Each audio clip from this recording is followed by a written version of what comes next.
Nelson Mandela said, "There is no passion to be found playing small and settling for a life that's less than the one you're capable of living."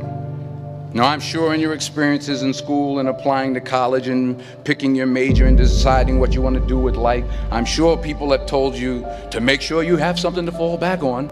But I never understood that concept, having something to fall back on. So do what you feel passionate about. Take chances.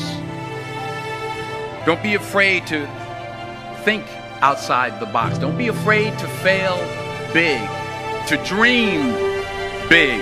But remember, dreams without goals are just dreams.